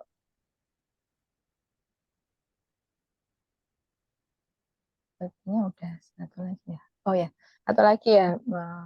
Itu tadi sebenarnya sudah semua firman Tuhan, berdamai dan sukacita. Jadi ada satu ayat yang saya suka banget, ini Amsal 17 ayat 22. Hati yang gembira adalah obat yang manjur, tetapi semangat yang patah mengeringkan tulang. Jadi hati yang gembira adalah obat yang manjur. Obatnya nggak usah nyari kemana. Hati yang gembira, obat yang manjur. Itu saya pegang. Jadi kalau nggak mau sakit, ya, atau mungkin kadang kita merasa lelah, ya, merasa lelah, dan kemudian tuh rasanya kayak mau flu gitu ya. Jadi kita tuh mau flu aja udah bisa merasain, kayaknya mau flu, ya aku capek, gampang sakit. Ya, kalau orang lagi capek, daya tahan tubuhnya menurun itu kan seringkali mudah terkena sakit. Tadi yang disampaikan di depan itu ada batuk, ada demam. Ada apapun lah itu yang kita sebut dengan flu ataupun cuma sekedar bersin-bersin dan lain sebagainya. Itu kadang-kadang kita merasa ya, rasanya kayak mau flu ya. Nah, itu nggak boleh diteruskan, biarin. Jadi tuh saya capek, aduh rasanya kayak mau flu, kayak mau batuk ya rasanya. Dan nama Yesus sehat, kemudian ayo gembira supaya jangan sedih, supaya sembuh, supaya sehat, karena hati yang gembira adalah obat yang manjur. Jadi gembira supaya sehat, supaya tidak sakit, itu bisa kita lakukan. Dan semangat yang patah itu mengeringkan tulang, itu benar-benar terjadi. Jadi kemarin saya cerita sama Bu anak ibu saya itu nggak jadi operasi, akhirnya seperti terintimidasi mungkin ya, jadi nggak semangat, jadi sakit. Itu sebuah contoh menjadi pelajaran buat saya, tidak boleh patah semangat, harus tetap semangat, pasti bisa sembuh, pasti bisa, dalam nama Yesus pasti bisa. Walaupun keluarga saya belum percaya sama Tuhan Yesus, tapi saya percaya nanti satu saat pasti bisa. Mungkin itu karena sharing sedikit dari saya, karena sebenarnya sudah lengkap ya, dari Bu Ana tuh sudah lengkap semua. Cuma saya mencoba merangkum aja dari pertanyaan-pertanyaan di pikiran saya sendiri. Kenapa kok Tuhan itu memberikan sakit penyakit, padahal sebenarnya Tuhan tidak memberikan kita sakit penyakit, tapi Ya, oke. Tuhan itu sudah Thank you, Dok. menuliskan tadi ya, tidak pernah merancangkan kecelakaan. Saya dapat ini dan sebenarnya saya supaya bisa sembuh, supaya bisa sehat. Suaranya, Ya, suaranya. tipsnya seperti itu. Oke, Dok. Oke, thank you. Terima kasih sudah panjang, lebar, dan dalam. Ya. Dan itu sebetulnya semua KKS sudah tahu. Tinggal mempraktekkan saja. Ya kan? Kenapa kita sakit? Sebetulnya Tuhan tidak pernah memberikan sakit penyakit. Di dalam kerajaan surga tidak ada sakit penyakit. Di dalam kerajaan surga tidak ada kemiskinan. Pastikan kita tinggal di dalam kerajaan surga. Silakan Pak Julius, dilarang muter-muter. Sampaikan poin-poinnya tajam, tepat, akurat. Shalom semuanya. Ya, salam kenal ya, yang baru. Nama saya Julius. Ya, mengenai topik sakit penyakit ini ya, saya pernah alami sesuatu yang mungkin cukup unik ya. Ya, jadi tadi waktu didoakan saya teringat sesuatu di pikiran saya itu ada kata unfinished business gitu ya. Jadi ada sesuatu yang belum selesai. Nah, itu seperti apa? Itu pernah saya alami waktu 2022 tahun lalu ya. Saya itu kan operasi hidung. Ya, mengangkat konka lah istilahnya. Hidung saya itu jadi mampet, susah bernafas. Akhirnya saya buat keputusan untuk operasi ya. Setelah operasi selesai, nah, yang anehnya tuh di sini, setelah operasi selesai, itu darah tuh terus menetes di hidung kiri saya ini. Jadi selama 2 minggu lebih ya, 2 minggu berapa hari lebih saya lupa saya. Itu nggak berhenti netes terus darah. Kan lucu ya, tiap makan, tiap kemana-mana aktivitas darah netes terus gitu. Itu saya sudah didoakan ya, hamba Tuhan banyak ya, yang saya nggak tahu juga tiba-tiba WhatsApp gimana, terus ada yang telepon mendoakan olesi minyak bilang gitu. Hidung saya sampai kayak gimana gitu, berminyak sekali ya. Jadi yang mau saya sampaikan ya, yang mau saya sampaikan gini ya, kadang kita sakit itu bukan karena kita berdosa ya, atau kena kutuk atau kurang beriman. Nah, saya kurang beriman apalagi kan, saya udah doa Tuhan tolong sembuhkan saya, tolong sembuhkan saya. Tapi 2 minggu lebih itu nggak terjadi apa-apa teman-teman ya. Darah itu tetap netes gitu loh. Saya ketawa dikit netes. Wah, ini mesti ngantongi tisu ini kemana-mana, saya kan ke mall juga ngantongi tisu. Nah, jadi waktu itu saya teringat ayat ini ya, Yakobus 4 ayat 3. Atau kamu berdoa juga tetapi kamu tidak menerima apa-apa karena kamu salah berdoa. Sebab yang kamu minta itu hendak kamu habiskan untuk memuaskan hawa nafsumu. Nah, salah berdoa. Saya ingat-ingatnya salah berdoa. Duh. Kalau orang sakit kan normalnya minta sembuh ya nggak? Ya kan teman-teman ya. Terus ya sudah, saya ganti doa saya. Tuhan, tolong tunjukkan padaku apa yang harus dilakukan. Nah, itu saya doa minta hikmat. Saya ganti cara doa saya ya. Ya. Terus waktu itu hari Selasa tanggal berapa saya lupa ya. Jam 11 malam saya mau cuci hidung. Kan hidung itu harus dicuci terus ya. Selama sampai berapa bulan gitu harus dicuci terus. Itu saya cuci itu normal aja. Nah, malam itu saya ngaca itu aneh. Kok ada putih-putih ini apa nih? Masa di dalam hidung saya ada ubannya? Kok putihnya beda ini? Tertarik, kok sakit? Tak tarik, makin sakit. Apa ini jahitan saya lepas ya? Waduh, gimana nih ya? Apa ini memang sengaja ditaruh dokter atau gimana? Nggak ngerti. Ya udah, pikiran saya tarik aja.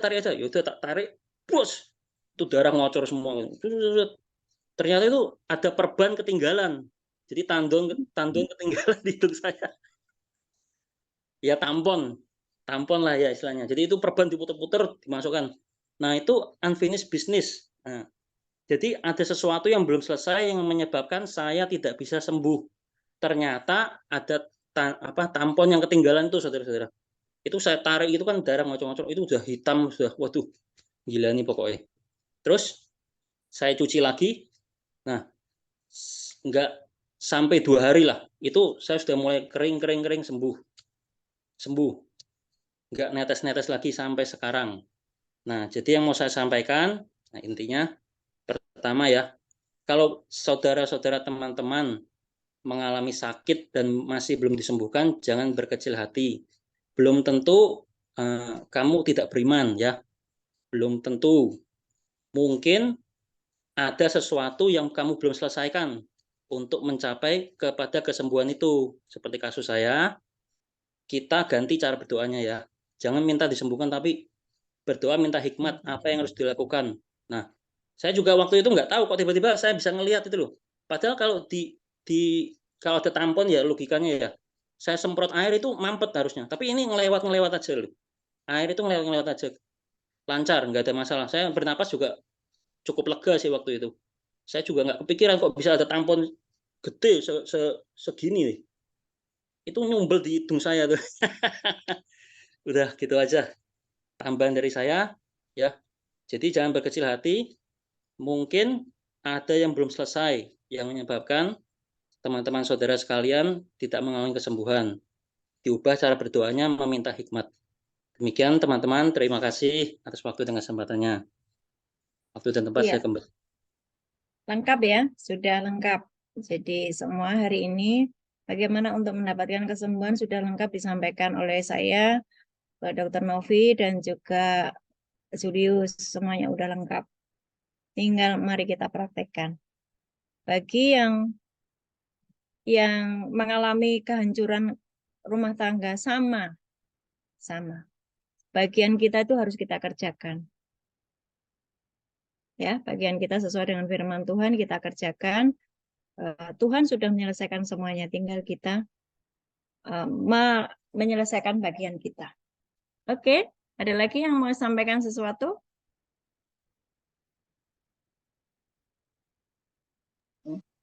Ada?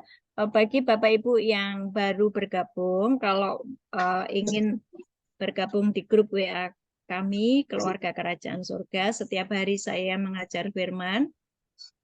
Silahkan meninggalkan nomor handphone di chat, nanti teman-teman dari admin akan memasukkan di dalam grup KKS kita setiap minggu hari Jumat, seminggu sekali hari Jumat kita ada Zoom seperti ini. Dan Bapak Ibu yang melihat tadi ya teman-teman yang sudah menyampaikan firman itu dulu seperti Dr. Novi itu dulu kondisinya sangat tidak bisa bicara dan sangat tidak pede ya, tetapi Tuhan sudah mengubahnya dengan begitu dahsyat. Dan Dr. Novi ini dari Seberang ya, dari Seberang, terus kemudian percaya Tuhan Yesus, dan keren banget sudah berani menyampaikan sesuatu yang luar biasa. Dan di KKS ini sangat banyak yang mengalami seperti itu. Oke, ada yang mau menyampaikan sesuatu, menambahkan? Ya, saya Ibu Ana. Bu Ardi. Bu Ardi, ya. Ya, selamat malam untuk semuanya. Saya ingin bergabung kembali, saya ingin aktif kembali. Ini semua karena kesibukan ya, saya yang salah saya. Kok terlalu sibuk saja. Ini yang harus kita revisi supaya kita selalu bergabung. Di sini saya mau kesaksian. Saya buka warung di tepi sungai. Saya tahu kalau itu tidak boleh. Tapi saya dianjurkan oleh RW dan RT seperti teman-teman yang lain buka di situ. Kemudian setelah saya buka ada 2 tahun, ada pengumuman bahwa harus dilebarkan sungainya. Berarti warung saya harus dibongkar. Kemudian saya ya agak bingung. Setelah itu saya minta advice Bu Ana, biasanya Bu Ana kan mesti berdoa gitu ya. Saya berdoa. Pada waktu malam saya itu berdoanya begini, seperti advice-nya Bu Ana. Bapa yang ada di surga, Engkau yang empunya bumi, Engkau yang empunya langit, Engkau yang empunya surga. Ajarkan aku mengikuti Engkau, Bapa. Oleh karena itu barang siapa yang mengganggu saya, Apabila gangguan itu hanya mengenakkan dia saja, merugikan saya, maka rencana mereka akan gagal dalam nama Tuhan Yesus. Saya begitu. Itu malam hari. Siangnya ada petugas dari Kota Madya. Ukur. Ternyata yang dibongkar itu yang hanya di sebelah utara. Kemudian batas pembongkaran di warung saya dengan gardu saya itu saja. Paginya saya lihat, loh, sampai di sini saja. Saya heran sekali. Tuhan mengasihi saya, masih memberikan kepada saya untuk mencari berkat melalui pekerjaan saya, masih diberikan waktu. Sekarang semuanya sudah dirombak semua, mulai dari sebelah utara pos gardu saya ke utara sudah semua, hampir selesai. Ada lagi datang, yang sebelah selatan sekarang, mulai jalan Manyar itu sudah dirombak semua. Nanti akhirnya katanya setelah jembatan besar di jalan raya itu terbongkar, akhirnya ke tempat saya. Saya hanya menurut saya, aku pasrah kepadamu Tuhan. Semua pasti akan Engkau berikan yang terbaik buat aku. Ajarkan saya untuk menuruti firman-Mu. Tunjukkan Roh Kudus yang sudah diberikan pada saya apa yang harus aku lakukan. Supaya semuanya itu aku mendapatkan tempat yang paling baik di mata Tuhan. Untuk itu aku minta supaya aku diajarkan menerima semuanya. Apa yang akan terjadi. Pasti Tuhan memberikan tempat yang terbaik. Menurut saya kok begitu ya Bu Ana? Bagaimana ini? Ya, tapi Iya. hari ini Ibu masih jualan. Masih jualan. Tapi Ini kan yang terus tidak ada gangguan lagi kan Bu? ini mau datang lagi. Mau datang yang dari sebelah selatan. Seperti Tuhan menolong Ibu waktu itu dan Mm-mm. besok juga Ibu tetap ditolong sama Tuhan. Iya. Hanya begini Ibu, menurut saya ya. Kenapa pelebaran sungai itu kok arahnya ke barat saja? Kok tidak ke timur, ke barat ke timur? Padahal menurut pendapat saya, orang yang nggak tahu ya, pelebaran itu diambil dari titik tengah ke barat dan ke timur. Tapi setelah saya tanyakan ke RW, ke camat, itu bilang gini, loh, sudah enggak apa-apa, tutup mata saja. Sudah enggak apa-apa, biarkan saja berlalu. Aku pokoknya tutup mata setelah itu. Gitu camatnya. Padahal menurut saya, ya manusia iri. Ya di sini saya enggak boleh iri. Tapi menurut saya itu begini. Yang di sebelah timur itu, deknya orang-orang yang punya. Itu mencelok di pinggirnya sungai itu sampai atas semua. Dari selatan sampai ke utara. Saya itu begini, dari situ kok boleh ya ditempati, padahal batas irigasi itu 2,5 meter. Kok ditempati mereka? Semuanya dari selatan sampai utara. Kok begitu ya? Pancasilanya mana? Keadilannya ini mana? Apa sudah ada dipakai lagi? Saya begitu dalam hati. Tapi kadang-kadang saya juga mengatakan begitu sama orang-orang. Bu Arsi kalau begitu minta dukungannya ya. Nanti ke camat ya. Iya, saya bilang. Saya mau. Tapi orang-orang itu sudah dicegah oleh camatnya. Pokoknya biarkan saja. Nanti kalau sudah selesai, saya tutup mata. Lah begitu dulu. Saya itu yang nggak sek itu kok nggak adil sama sekali. Ini Camat Ibu, kok tutup mata. ketidakadilan itu Mm-mm. nanti apa namanya, haknya Tuhan ya. Iya. Ibu nanti baca di Mazmur 112 ya, yang hari ini ya. Ya, ini adalah keuntungan menjadi orang benar yang saya tadi pagi tulis ya. Pastikan bahwa Ibu menjadi orang benar, maka Ibu akan mendapatkan yang namanya keadilan dari Tuhan dan Iya. pertolongan dari Tuhan. Iya. Dan Tuhan ampuni aku, biar firman-Mu yang membenarkan aku, darah-Mu yang membenarkan aku. Iya. Terus baca di 112 Iya. dan percaya bahwa orang benar itu akan dibela sama Tuhan. Oke? Ada lagi Bu, satu Bu. Yang kemarin itu ada anak dari Amerika 2 mampir ke warung. Dia dari Mormon. Dia bahasa Indonesia kok sudah pinter. Nah, Fanny-nya itu dengan bahasa Inggris, aku yang bahasa Indonesia. Kemudian tanya-tanya, aku bilang GBU. Tanya apa itu GBU gitu. God bless you. Nah, terus habis itu tanya-tanya bahasa Jawanya apa gitu. Tuhan bersama kamu. Gitu. Terus dia gini, enak ya, apik ya bahasa, pokoknya bahasa Jawa itu bagus. Terus saya itu gini Bu, benar apa tidak? Saya mengatakan, kalau kamu ingin belajar bahasa Jawa dari Alkitab, di warung saya saja, nanti tak ajari. Sama Pak Ardi nanti akan diajari juga. Jadi belajar firman dalam bahasa Jawa. Gimana Bu? Saya boleh apa enggak? Orang itu orang luar ya? Iya, orang Amerika. Oh, dia tertarik untuk belajar bahasa Jawa. Iya. Ya, apa-apa. Nanti dari pembicaraan seperti itu nanti akan terjadi yang namanya divine connection ya Bu. Iya. Akan ada yang namanya koneksi yang baru yang Tuhan buat ya. Siapa tahu nanti itu merupakan divine connection yang dari Tuhan.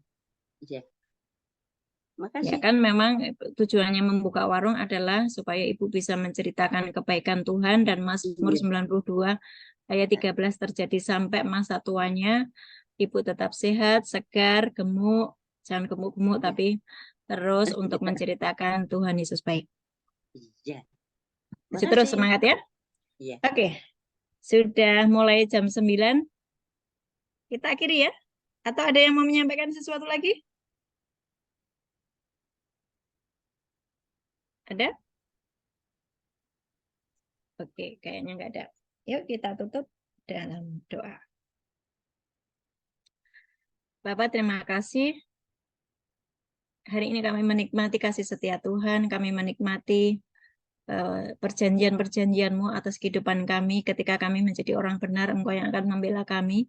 Ketika kami sudah masuk di portal yang benar, maka sesungguhnya segala sesuatu yang sudah Engkau sediakan, kami tinggal mengambilnya dengan iman kami Tuhan.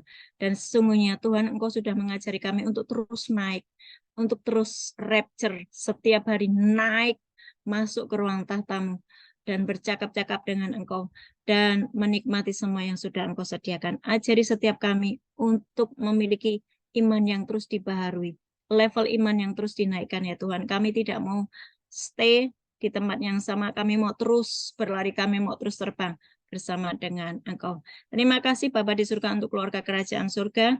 Berikan kami ketekunan, kesetiaan terus untuk hidup di dalam firman-Mu dan berjalan dengan Roh Kudus. Terima berkat. Tuhan Yesus Kristus memberkati kami dan melindungi kami. Tuhan Yesus Kristus menyinari kami dengan wajah-Nya dan memberi kami kasih karunia. Tuhan Yesus Kristus menghadapkan wajah-Nya kepada kami dan memberi kami damai sejahtera. Amin. Amin. Amin. Amin. Amin. Oke, selamat malam semuanya. Malam Bu Ana, Tuhan Yesus berkati. Percayalah yang sakit sembuh, percayalah yang ekonominya Makasih Bu Ana. dipulihkan semuanya dalam nama Yesus ya. Amin. Amin, amin, amin. Terima kasih Bu Ana. Amin. Berkati.